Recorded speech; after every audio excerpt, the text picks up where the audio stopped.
Okay. Sedangkan kalau kita lihat dalam ayat-ayat yang lain pun banyak juga cerita tentang tentera ni. Tapi tidak ada pula Allah sebut tentera sekian-sekian namanya. Okay. Tapi yang ni dia sebutkan tentera-tentera bergajah. Jadi kenapa perkara itu diberikan penekanan? Kalau kita lihat dalam beberapa tafsir, antaranya tafsir Ar-Razi yang bertajuk At-Tafsirul Kabir. Al-Fil ini kalau kita, dan juga yang lain-lain jugalah. Al-Fil ini dia asal daripada perkataan fal. Contohnya ayat kita sebut falar ra'yu, artinya pandangan itu agak cetek, pandangan itu sangat cetek. Ataupun dalam bahasa yang sedikit kasar, minta maaf ya, pandangan yang bodoh, ya, yang tidak boleh dipakai. Jadi perkataan al-fil itu dia bukan sekadar ada kaitan dengan gajah secara hakikat, tapi secara maknawi. Maknawi ni boleh faham kan apa dia maknawi ni, Amazon? Apa dia maknawi ni lah perkataan yang payah nak diterangkan dalam bahasa Melayu. Bahasa Melayu pun pakai maknawi juga. Secara hakikat ni, ya, kiasan. Kiasan tu boleh lah tapi dia kurang tepat juga. Kalau hakiki ni benda ni lah. Ini gelas secara hakiki. Maknawi tu benda yang kita tak nampak lah. Okey, jadi maknawi ni secara maknawinya ialah merujuk kepada nilai-nilai yang tidak cerdik. Jadi hakikatnya ashabul fil, tentera-tentera bergajah. Tapi secara maknawinya ialah ashabul fil, tentera-tentera yang tidak cerdik, yang tidak menggunakan akalnya. Sehingga dia sanggup bertindak di luar batasan. Okey. Selain daripada itu, tuan-tuan dan puan-puan, ibu ayah yang dirahmati Allah, bila sebut perkataan ashabu pun dia ada signifikan yang tersendiri. Kalau sahibu seorang, contohnya kita kata saya ialah sahib, pemilik kereta yang saya bawa tu, seorang.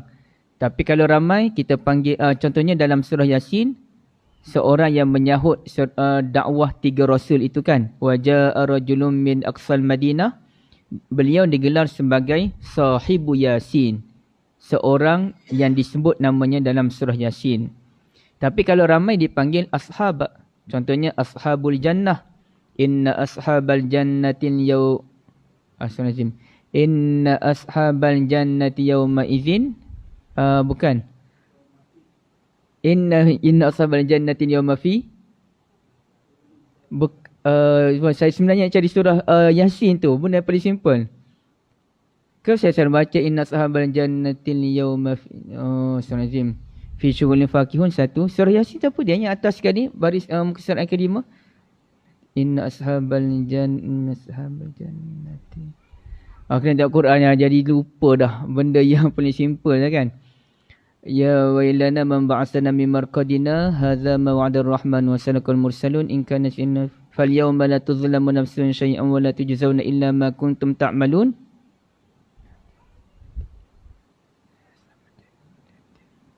Nanti kita tengok Quran lah, tak puas hati saya, tak ingat. Jadi kalau ramai ashab, dia panggil ashabul jannah, ashabul yamin, ashabul shimal, dan juga ashabul kahfi, ashabul ukhdud. Ashabul kahfi kan ramai, dia bukan seorang. Maka apa sebenarnya signifikan di sebalik perkataan ashab? Ashab ini cerita mudah, menunjukkan seseorang yang mengikut gelagat seseorang yang lain ataupun mengikut benda lain. Dia dikuasai oleh benda lain. Contohnya kita sebut ashabul kahfi, sekumpulan anak muda yang dia dipengaruhi oleh suasana gua. Akhirnya dia ditidurkan oleh Allah Azza wa Jalla dalam gua tersebut. Sahibu Yasin, orang yang mana terikut dengan dakwah 3 orang rasul yang ikhlas.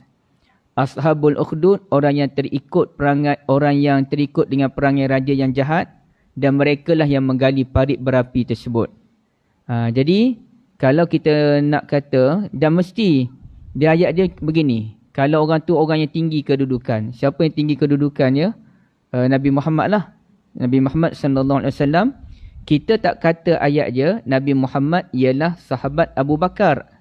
Itu ayat yang silap. Mesti ayat yang betul ialah Abu Bakar sahabat Nabi Muhammad. Kerana Nabi Muhammad lebih dominan. Benda dominan itu dikaitkan. Umar ialah sahabat Nabi Muhammad. Uthman ialah sahabat Nabi Muhammad. Kita tak kata Nabi Muhammad sahabat Umar, Nabi Muhammad sahabat Abu Bakar, Uthman, Ali dan sebagainya. Jadi benda yang dikaitkan itu dia lebih besar. Ya. Okey, baik. Jadi kalau dalam bab ini, Ashabul Fil, artinya fil itu lebih besar daripada tentera-tentera itu sendiri. Ashabul Fil, tentera-tentera bergajah. Gajah tu lebih besar daripada tentera-tentera itu sehingga disebut Ashabul Fil. Kata ulama artinya tentera-tentera itu manusia. Tapi kerana nafsu mereka, mereka terikut perangai gajah yang tidak cerdik. Akhirnya mereka pun membuat serangan ke atas kota Mekah. Jadi sebenarnya itu merupakan sindiran yang amat besar. Mereka terpengaruh dengan perangai, gelagat dan budaya gajah. Pemikiran gajah. Bukannya gajah yang mengikut mereka. Mereka yang terikutkan gajah. Okey, baik. Itu berkenaan dengan Ashabul Fil. Perkataan yang ketiga ialah kita kembali kepada awal. Allah sebut alam tara kaifa fa'ala rabbuka. Okey. Perkataan rabbuka. Maka kenapa Allah Taala sebut rabbuka, kenapa tak sebut perkataan ilahuka? Alam tara kaifa fa'ala ilahuka bi ashabil fil. Ilah tu kan Tuhan. Sebagaimana juga persoalan kenapa ayat pertama yang diturunkan kepada Nabi SAW, Iqra bismi rabbika allazi khalaq. Kenapa tidak dibaca Iqra bismi ilahikal ladzi khalaq? Kenapa Rabb yang dipilih bukannya ilah? Okey. Maka dalam bab ini kita mesti memahami bahawasanya perkataan Rabb bermaksud yang menjaga, yang mentadbir, yang mengurus, yang memelihara. Mana-mana ayat yang nak memujuk Nabi SAW dan orang beriman, Rabb yang digunakan. Dan doa pun doa permintaan Rabb, kerana Allah itulah yang mengurus dan menjaga kehidupan kita. Okey. Tapi kalau ayat itu nak menunjukkan kekuasaan Allah Azza wa Jal, maka perkataan digunakan ilah biasanya. Nak menceritakan tentang tauhid, Allah Azza wa Jal ilah yang biasa digunakan. Tapi kalau nak memujuk, nak bagi semangat, Rabb. Maka sebab itu wahyu yang pertama, Iqra bismi rabbikal ladzi khalaq. Baca dengan nama Tuhanmu yang menciptakan. Jangan bimbang, kalau kamu berdepan dengan masalah dalam dakwah tadi, Rabb akan menjagamu. Okey. Maka dalam bab ini, siapa yang menjaga keamanan kota Mekah? Kalau bukan Allah Azza wa Jal. Maka Allah sebut, tidakkah kamu perhatikan bagaimana Tuhanmu yang menjagamu? Rabbuka itu Tuhanmu yang menjagamu daripada serangan tentera-tentera bergajah. Jadi perkataan Rabb ini sebenarnya tinggi nilainya apabila diperhalusi. Itu yang ketiga. Dan yang keempat, kembali awal lagi, perkataan kaifa. Alam tara kaifa. Tidakkah kamu perhatikan bagaimana? Maka ulama pun timbulkan persoalan, kenapa perkataan kaifa yang digunakan? Kenapa bukan ma? Ma tu artinya apa dalam bahasa Melayu? Alam tara ma fa'ala rabbuka bi ashabil fil. Tidakkah kamu perhatikan apa tindakan Tuhanmu terhadap tentera-tentera bergajah? Allah Ta'ala tak sebut apa, ma. Tapi Allah Ta'ala sebut kaifa. Tidakkah kamu perhatikan bagaimana? Jadi dalam ayat ini seakan-akan Allah Azza wa Jalla nak seru kepada Nabi SAW dan kita semua. Kita jangan berikan tumpuan kepada cerita apa semata-mata. Apa ya Tuhan buat kepada tentera bergajah? Oh sekian, satu. Boleh juga, tak ada masalah. Itu sirah. Kita pun bacalah sirahnya bermula dari awal sehingga akhirnya bagaimana tentera Abrahah yang punya rasa hasad dan dengki terhadap Mekah. Okay. Tapi itu bukan benda yang paling besar. Benda yang paling besar ialah kaifa, bagaimana. Bagaimana tindakan Tuhan terhadap tentera-tentera bergajah. Maka ulama seperti Razi pun kata, sebab itu dalam kehidupan kita, kita mesti banyak memikirkan soal bagaimana bukannya apa. Contohnya kita dengar cerita ya hari ini semalam di Turki, bagaimana Erdogan telah mencapai kemenangan sebagai Presiden Turki. Okey, soal sama ada mungkin di sini penyokong Erdogan ataupun mungkin di sini tak sokong Erdogan, itu cerita lain. Tapi persoalan yang lebih penting daripada bincang, apa yang berlaku ya? Pilihan raya. Siapa yang menang? Erdogan menang lagi. Bukan itu benda yang paling penting. Yang paling penting ialah bagaimana. Bagaimana Erdogan boleh mencapai kemenangan sedangkan keadaan di Turki ni agak kritikal. Sudut ekonominya. Dan bagaimana Erdogan boleh menang di tempat gempa bumi. Sedangkan gempa bumi ni orang salahkan presiden. Banyak. Tiba-tiba dia boleh menang lagi. Dan kemudiannya lebih ke depan lagi, bagaimana Erdogan nak menangani masalah ekonomi yang bukan sahaja menggigit Turki, bahkan dunia seluruhnya. Bagaimana dia nak memimpin negara tersebut. Sama juga persoalan itu kita ajukan kepada negara kita. Jadi persoalan bagaimana itu lebih wajar diberikan keutamaan daripada apa. Apa ni dia tidak memberikan banyak manfaat. Perlu tahu juga apa tu. Perlu tahu apa. Tapi bagaimana itu lebih penting. Kalau kami masa muda-muda dulu, awal-awal dapat anak, kita bincanglah pendidikan anak-anak. Tapi yang bila bincang pendidikan anak-anak ni, perkara yang paling penting ialah kaifa. Bagaimana saya nak mendidik anak-anak menjadi orang lebih baik. Maka baru-baru ni, sekadar nak seningan sedikit, bagaimana ada seorang orang putih lah. Saya tak tahu beliau siapa, tapi ada perkongsian yang orang duduk share, kita nampak terlintas video tersebut. Bagaimana cara merangsang anak-anak? 10 cara. Dia kata jangan kita memuji dengan cara yang tak betul. Contohnya kita kata awak ni sangat hebat lah. Luar biasa kerja. Jangan. Tapi kita puji tu dengan cara yang betul. Tapi merangsang semangat dia. Membuatkan dia teringat dalam tempoh yang lama. Jadi pun cerita bagaimana skill yang 10 tersebut. Jadi bila saya tengok, ya betul. Bagaimana itu yang patut diberikan keutamaan. Dan itulah yang dilakukan oleh Nabi SAW. Sebab itu sukar untuk kita menemui. Saya tak kata tak ada, saya tak tahu. Ada ke tak ada itu cerita lain. Tapi sukar untuk kita temui. Nabi SAW habis perang. Nabi akan duduk dengan para sahabat. Apa yang berlaku sebenarnya? Mengapa kita kalah dalam peperangan ini? Salah siapa sebenarnya? Dalam perang Uhud sebagai contoh. Dalam perang Hunain sebagai contoh. Siapa yang salah? Siapa yang langgar arahan? Apa yang berlaku tidak? Tapi Nabi membincangkan soal bagaimana tindakan selepas ini. Dan itulah yang ditekankan oleh Allah Azza wa Jal. Bagaimana? Maka dalam kes Talut menentang Jalut sebagai contoh. Allah Ta'ala cerita bagaimana. Bagaimana nak capai kemenangan. Maka kena pilih seorang raja yang hebat. Hebat tu bagaimana? Hebat tu dia ada penguasaan basatan fil ilmi wal jisim. Kekuatan fizikal, kekuatan ilmu dan juga fizikal. Bagaimana? Bagaimana mereka jaga diet. Bila lalu sebatang sungai, mereka tidak minum, mereka tak merasa, melainkan sedikit saja, satu suapan sahaja. Jadi bagaimana mereka menjaga diet? Jadi soal bagaimana tu diketengahkan daripada awal oleh Al-Quranul Karim. Nah, jadi itulah yang pentingnya Allah Ta'ala sebut alam tara kaifa. Bukannya alam tara ma. Dan Allah tak bincang pun siapa dia tentera bergajah. Itu tak penting pun. Boleh tengok dalam sirah. Tapi Al-Quran dia takkan bincang benda-benda yang tidak membawa nilai yang terlalu besar. Yang lain tu boleh tengok dalam sirah ataupun boleh tengok dalam hadis Nabi SAW yang memperincikan.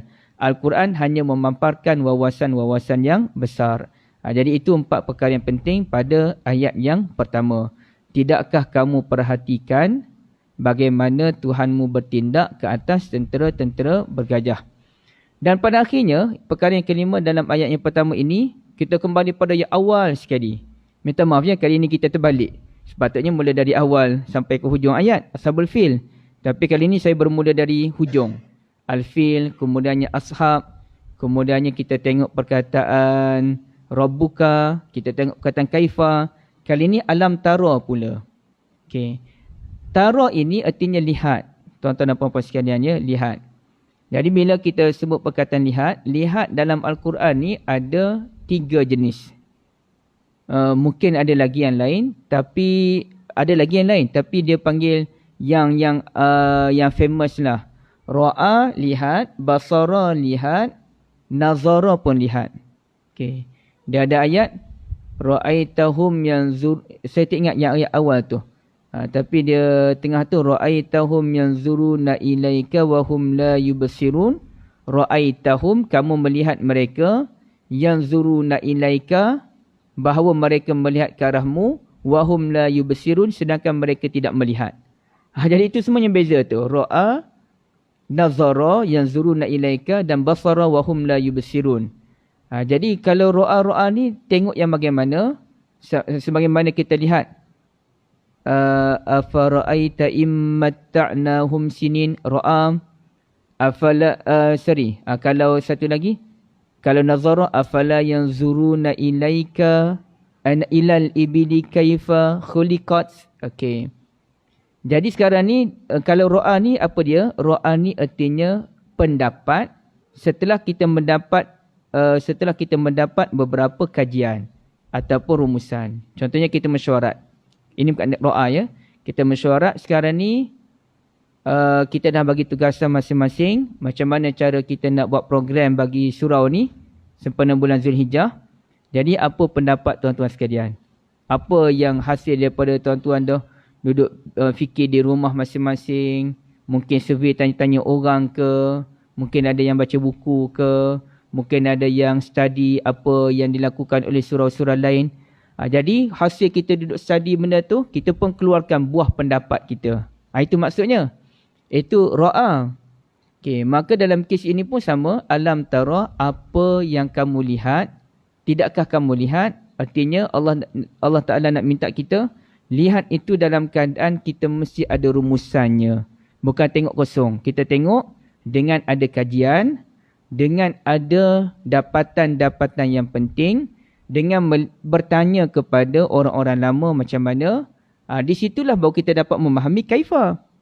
Kalau kita tak bertanya kepada orang-orang lama, contohnya zaman Nabi SAW, Nabi buat tak tahu, dia tak tanya pun orang tua dulu. Macam mana ya tentera bergajah dulu datang serang Mekah. Tak tanya pun benda-benda yang demikian. Jadi macam mana kita nak tahu bagaimana Tuhan bertindak ke atas tentera bergajah? Jadi nak tahu bagaimana Tuhan bertindak ke atas tentera bergajah, mesti kita lakukan study case. Ataupun kita tanya orang buat kajian, tanya-tanya orang dulu macam mana, tengok semua tu.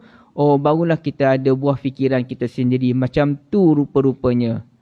Itulah maksudnya tuan-tuan sekalian ya. Okey, selesai dalam bab tersebut. Kemudiannya kita ke depan lagi. Alam yaj'al kaidahum fi tadlil tu ada rumus, ada ulasannya juga tapi saya nak tinggalkan. Saya nak ke depan terus. Alam yaj'al kaidahum fi tadlil wa arsala alaihim tayran ababil. Jam berapa ni ya? Oh dah, nak kena jaga masa.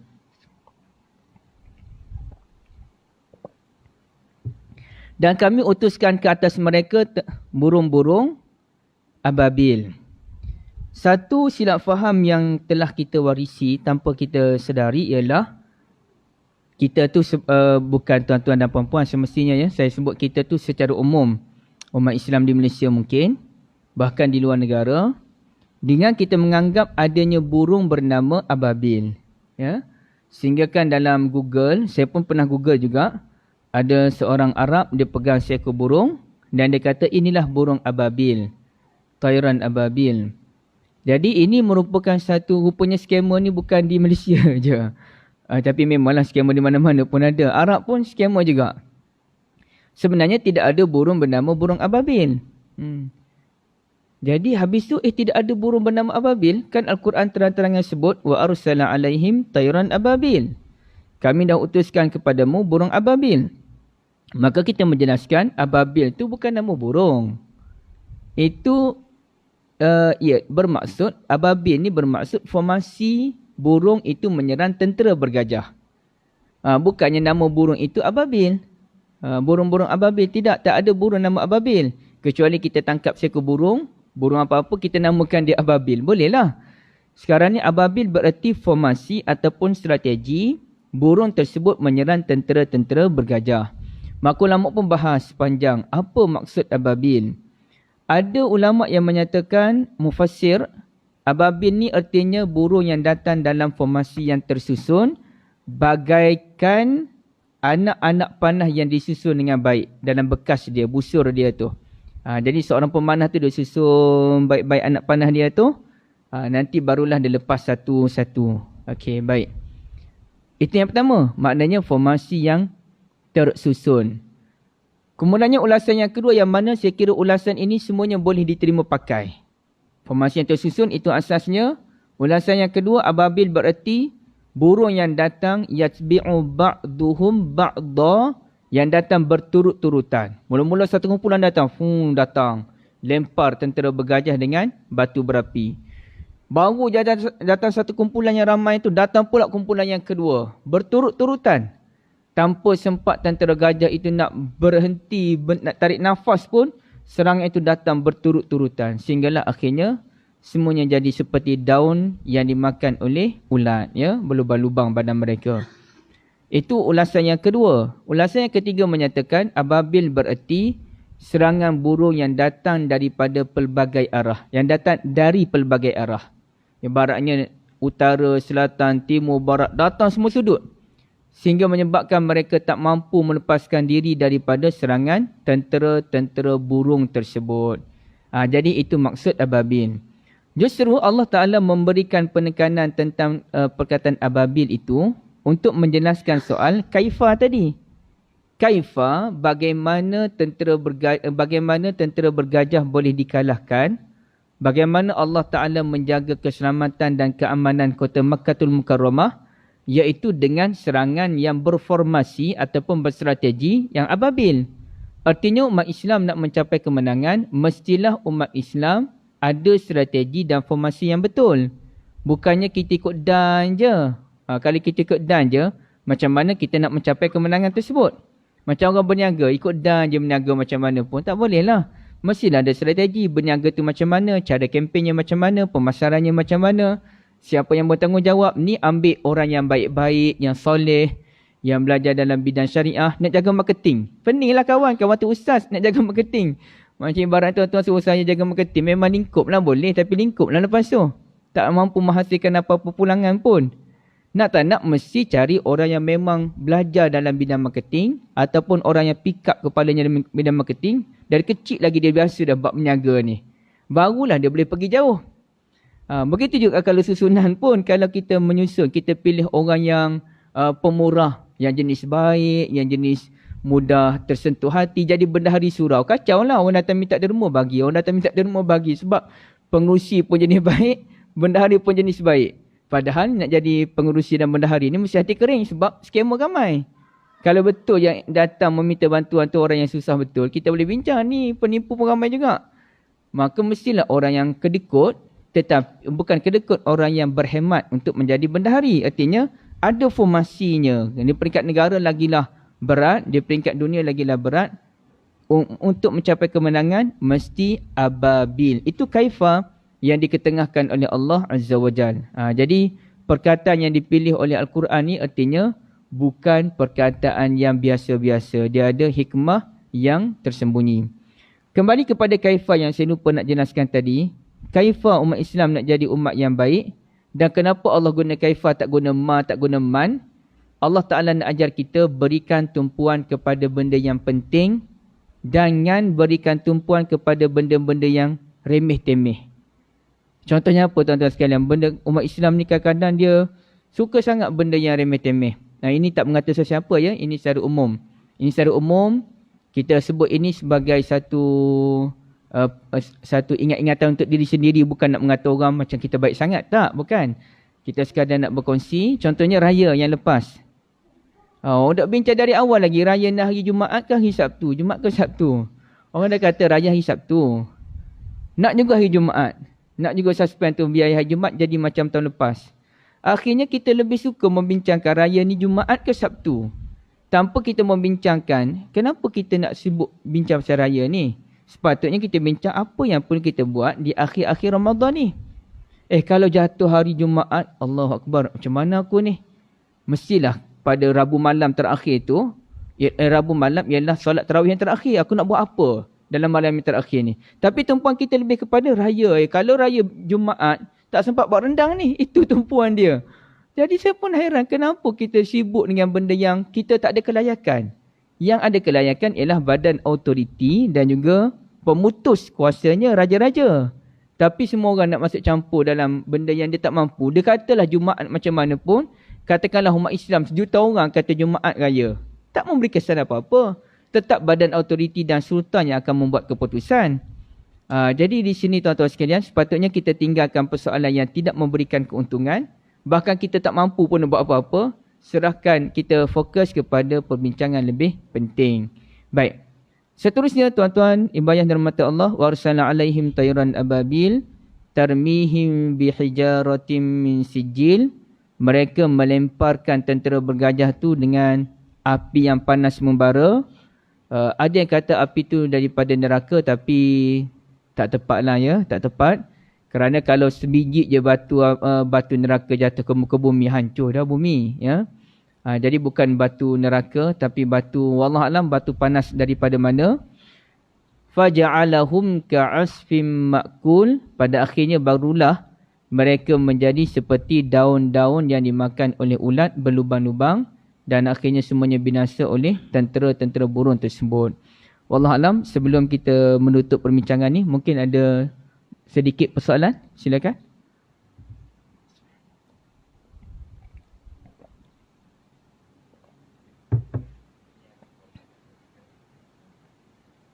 Ayat mana?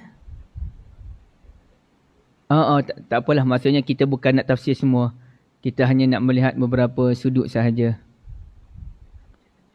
Saya dah ingat dah ayat. Inna ashabal jannatil yawma fi syughulin. Betul dah yang baca tadi. Fakihun ya Allah, saya terkeliru. Saya minta maaf banyak. Jazakumullah khairah. Inna ashabal jannatil yawma fi syughulin fakihun. Hum azwajuhum fi zilalin alal arik muttaqin. Betul dah tu Haji baca. Saya jadi keliru tadi. Barakallahu fikum. Silakan. Tak ada Kalau tak ada, saya sambung sikit lagi lah. Maka kenapa saya katakan Al-Fil itu kembarnya ialah Quraisy? Satu, kerana dalam ayat surah Quraisy itu, dia bermula li'ila fi Quraisy. Demi menjaga kebiasaan orang-orang Quraisy. Apa kebiasaannya? Kebiasaannya mereka berniaga dengan bebas. Pada waktu musim sejuk, pada musim panas. Saya tak ingat dah, musim sejuk tu mereka ke mana, musim panas ke mana. Tapi mereka ke Syam dan ke Yaman. Cuma saya lupa, ke Syam tu musim panas ke musim sejuk. Okey, tak apa, nanti saya semak balik. Jadi ceritanya, tujuan Allah Ta'ala, kalau kita tanyakan kenapa tiba-tiba surah Quraisy berbunyi, li'ila fi Quraisy, demi menjaga kebiasaan kaum Quraisy. Kataan demi-demi ni biasanya di tengah ayat. Contohnya, kita katakan, saya akan buat apa sahaja demi menjaga keselamatan tempat ini. Pihak bomba akan buat apa sahaja demi menyelamatkan bangsa banjir ataupun mencari mayat mangsa banjir itu. Yang mangsa lemas. Ataupun pihak kepimpinan negara akan buat apa sahaja demi menjaga kestabilan negara. Demi-demi itu benda yang datang di tengah-tengah. Mesti ada sesuatu yang berlaku. Jadi apa dia? Maka ulama kata, mestilah ada kaitan dengan surah Al-Fil. Tujuan Allah Ta'ala menjaga kota Mekah daripada tentera-tentera bergajah, hantar burung ababil tadi, demi menjaga kebiasaan orang-orang Quraisy yang pergi berniaga pada musim sejuk dan juga pada musim panas. Sebab itulah surah Al-Fil dan surah Quraisy ini ada kaitan dan dianggap sebagai surah kembar.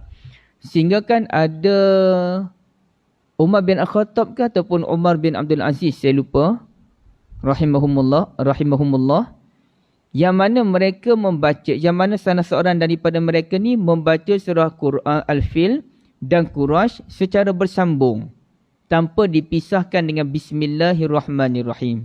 Artinya tadi, faja'alahum ka'asfim ma'kul li'ila fi Quraisy ila fihim rihlatash shita'i was-saif. Sambung terus. Bukannya nak kata terpisah ni, ini surah lain, ini surah lain. Tak, bukan surah yang lain. Mereka menganggap ia sebagai surah yang sama. Jadi di sini tuan-tuan dan puan-puan sekalian, sebab itu kita katakan lebih baik kalau kita bacakan surah itu bersambung.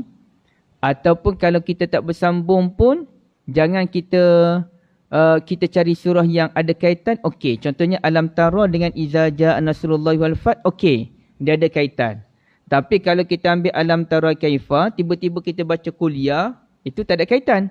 Kita ambil Alam Tara Kaifa, kita tiba-tiba rakaat kedua, kita baca Qul A'udzu Birabbil Falaq, tak ada kaitan. Jadi mesti ada kaitannya. Alam tara rakaat yang pertama, rakaat yang keduanya paling baik li'ila fi Quraisy. Itu terbaik. Tapi katakanlah kita tak ingatlah li'ila fi Quraisy. Surah apa yang kita ingat? Iza ja. Maka okey. Alam tara kaifa rakaat yang pertama. Iza ja nasrullahi wal fath. Rakaat yang kedua pun okey. Cuma yang terbaik. Alam tara li'ila fi Quraisy. Ataupun boleh. Rakaat yang pertama. Alam tara dan li'ila fi Quraisy. Rakaat yang kedua barulah. Ara'aital ladzi yukazzibu biddin. Baik. Berkenaan dengan surah Quraisy itu, tuan-tuan dan puan-puan sekalian, mengapakah mereka dinamakan sebagai Quraisy? Sebagai penutup perbincangan hari ini, dan nanti insya-Allah kita sambung tentang Quraisy itu. Sebab dia surah yang sama kan, kita nak kena ada kaitan sikit. Quraisy, kalau kita tanyakan kenapa Allah Azza wa Jalla sebut bangsa Quraisy secara terbuka, secara khusus. Dan bila kita perhatikan dalam Quran, rupanya memang ada beberapa bangsa yang disebutkan oleh Allah Azza wa Jalla. Contohnya Alif Lam Mim Ghulibatir Rum. Allah sebut terang-terangan bangsa Romawi. Dan juga dalam kes ini bangsa Quraisy disebut secara terang-terangan, li'ilafi Quraisy. Tapi sebagaimana saya sebutkan tadi, kalau Ashabul Fil pun perlu difahami secara hakikat dan juga secara maknawi, maka Quraisy pun perlu difahami secara hakikat dan juga maknawi. Secara hakikatnya Quraisy merujuk kepada bangsa Quraisy yang mendiami kota Mekah pada masa tersebut. Geng-geng Nabi SAW itulah klan Nabi itu. Itulah Quraisy. Tapi secara maknawinya kita nak kena faham apa maksud Quraisy itu sendiri, barulah kita boleh termasuk dalam kelompok Quraisy. Kalau tak ayat tu untuk Quraisy je lah. Rugilah kita bangsa Melayu ni. Sedangkan kita pun nak juga kebaikan daripada ayat li'ila fi Quraisy. Rupanya Quraisy ini ulama pun bahaslah. Kenapa sebenarnya bangsa itu dinamakan Quraisy? Itu dipanggil perbahasan tentang bahasa. Macam Abu Bakar. Namanya Abdullah. Abdullah bin Uthman. Kenapa sahabat Nabi Abdullah bin Uthman radhiyallahu anhuma, kedua-duanya sahabat Nabi, Abu Bakar dan ayah dia tu dua-dua sahabat Nabi. Kenapa beliau digelar Abu Bakar? Nak kena tahu juga. Bakar itu rupa-rupanya unta jantan muda yang gagah perkasa. Unta ni jenis binatang yang liar. Satu. Jenis binatang yang degil. Dua. Jenis binatang yang dia berprinsip. Kalau dia duduk situ, dia duduklah situ. Payah dan nak suruh dia lari. Dan kalau dia lari je di mana-mana, dia tak akan kembali dah. Itu style kuda, unta. Artinya Abu Bakar, Abdullah digelar Abu Bakar. Abu tu tokoh. Bapa ni ketua lah kita katakan. Bapa unta artinya orang yang sangat berprinsip, orang yang sangat berani, orang yang sangat teguh dengan pendirian, orang yang sangat degil dengan pendapatnya. Kalau dia pegang tu, itulah dia pegang. Nak ubah dia, tak boleh ubah dah. Pernah berlaku satu peristiwa selepas kewafatan Nabi SAW. Beliau jadi khalifah. Orang lain semua tak sokong dia. Termasuk Umar tak sokong. Dia macam tu juga. Dan sekali semua orang surrender dengan Abu Bakar. Dan barulah orang faham tindakan Abu Bakar radhiyallahu an yang betul dalam perkara tersebut. Memang betul-betul unta jantan yang muda. Jadi itu falsafah dia. Maka Quraisy ini ada ulama kata kerana ada seekor ikan dalam lautan yang apa nama ikan tu saya tak ingat, tapi asal daripada Korosha lah. Ikan itu merupakan ikan pemangsa, bukan jadi mangsa. Ikan apa tuan-tuan sekalian? Ikan jerung. Ikan jerung tu dalam bahasa Arab ada kaitan dengan perkataan Korosha. Tapi sekali lagi saya minta maaf, saya terlupa nama yang dalam bahasa Arab tu. Jadi artinya bangsa itu dinamakan ikan jerung kerana mereka yang menjadi raja dan ketua selama ini. Tak pernah jadi orang bawah. Quraisy ini jadi raja aja. Dan Nabi SAW sendiri pun menyatakan bahawasanya bumi ini diperintah, ditakbir oleh orang Quraisy. Apa maksudnya? Pada zaman Nabi tu. Pada zaman Nabi, bangsa yang paling bertamadun, yang paling cerdik, yang paling pandai mentadbir negara, Quraisy. Tapi lepas tu tak semestinya. Mungkin kembali kepada pergi ke bangsa yang lain pula. Okey. Juga perkataan Korosha ini ada kaitan dengan bangsa yang bekerja. Jadi masa tu, orang-orang Quraisy ini duduk di merata-rata tempat.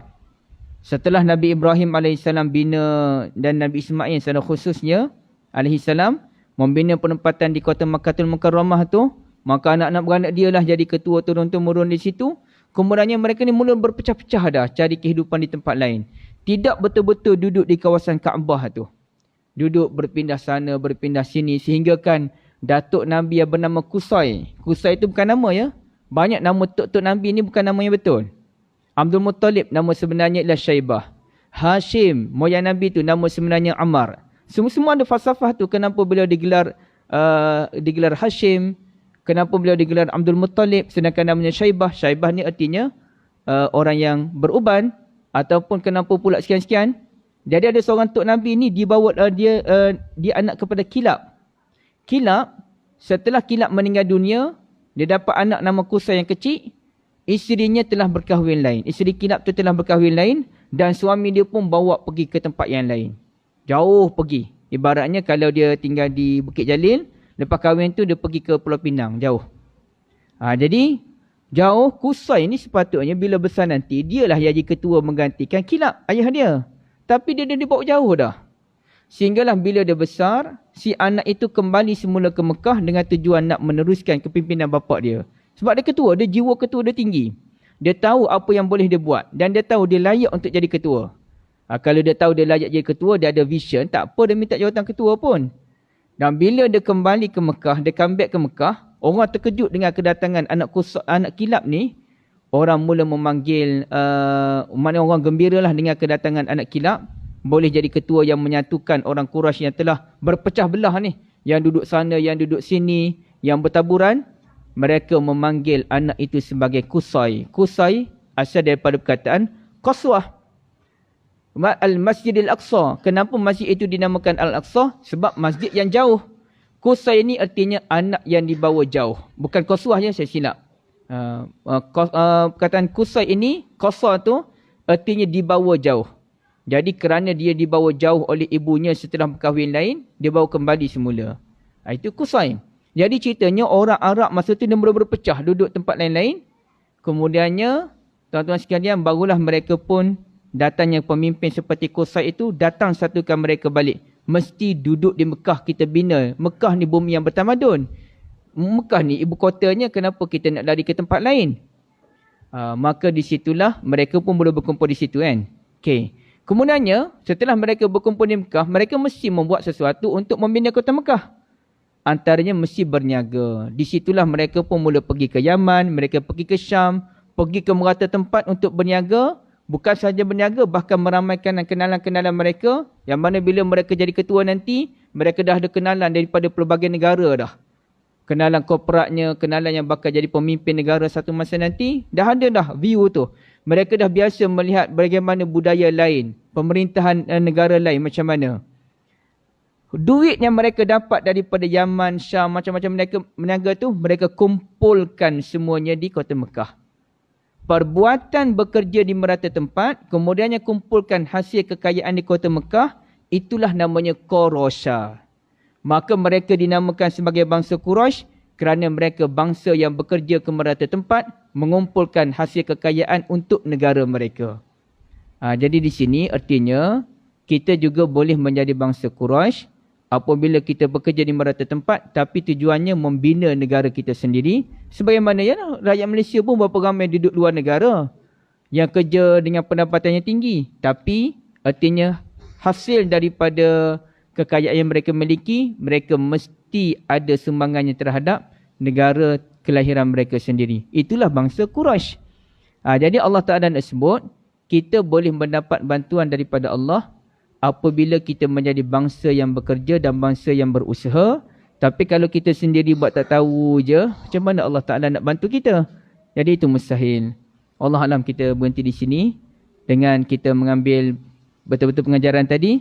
Surah Quraisy, surah Al-Fil dan surah Quraisy merupakan surah yang kembar. Maka tidak wajar untuk kita pisahkan antara kedua-dua surah tersebut. Wallahu a'lam. Terima kasih banyak tuan-tuan dan puan-puan sekalian. Subhanakallahumma bihamdik, asyhadu an la ilaha illa anta, astaghfiruka wa atubu ilaik. Assalamualaikum warahmatullahi wabarakatuh.